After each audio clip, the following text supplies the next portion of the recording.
আসসালামু আলাইকুম প্রিয় শিক্ষার্থীবৃন্দ, তোমরা যারা 2024-25 শিক্ষাবর্ষে ঢাকা বিশ্ববিদ্যালয়ের অধিভুক্ত 7 কলেজে ভর্তি পরীক্ষার জন্য আবেদন করেছিলে, তোমাদের ভর্তি প্রক্রিয়া ইতিমধ্যেই বন্ধ হয়ে গেছে। এ বিষয়ে একটা নোটিশ প্রকাশ করেছে। দেখো তোমরা কতজন আবেদন করেছিলে এবং তোমরা যারা আবেদন করেছিলে তারা হিউজ পরিমাণে একটা অ্যামাউন্ট দিয়ে আবেদন করেছিলে।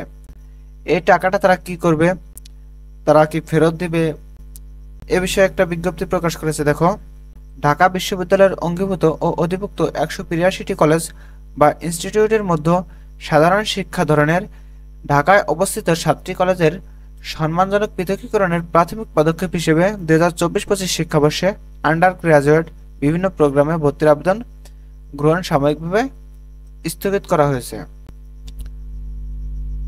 এই কলেজসমূহের আন্ডার গ্রাজুয়েট প্রোগ্রামে ভর্তির পরবর্তী নির্দেশনা মোতাবেক তাদের নিজ কাঠামোর বিশ্ববিদ্যালয় বা অন্য কিছু ওয়েবসাইটে আবেদন সম্পন্ন করা হবে।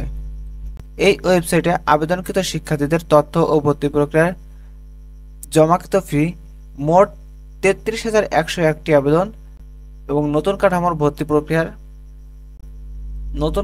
ভর্তি পরীক্ষার আয়োজকদের সরবরাহ করা হবে। একই সাথে যারা ঢাকা বিশ্ববিদ্যালয়ের আন্ডার গ্রাজুয়েট প্রোগ্রামে আগ্রহী হয়ে আবেদন করেছে কিন্তু নতুন কাঠামোয় ভর্তি পরীক্ষা দিতে আগ্রহী নয়, তাদের ভর্তি পরীক্ষার ফি ফেরত দেওয়ার ব্যবস্থা পরবর্তীতে গ্রহণ করা হবে। অর্থাৎ তোমরা যারা ঢাবি অধিভুক্ত 7 কলেজে ভর্তি পরীক্ষা দেওয়ার জন্য আবেদন করেছিলে, যারা ইচ্ছা প্রকাশ করেছিলে, কিন্তু এখন নতুন নিয়ম করায়, অর্থাৎ 7 কলেজ এখন যে নতুন নিয়ম করবে এই নিয়ম মেনে অনেকেই পরীক্ষা দিতে চাবে না।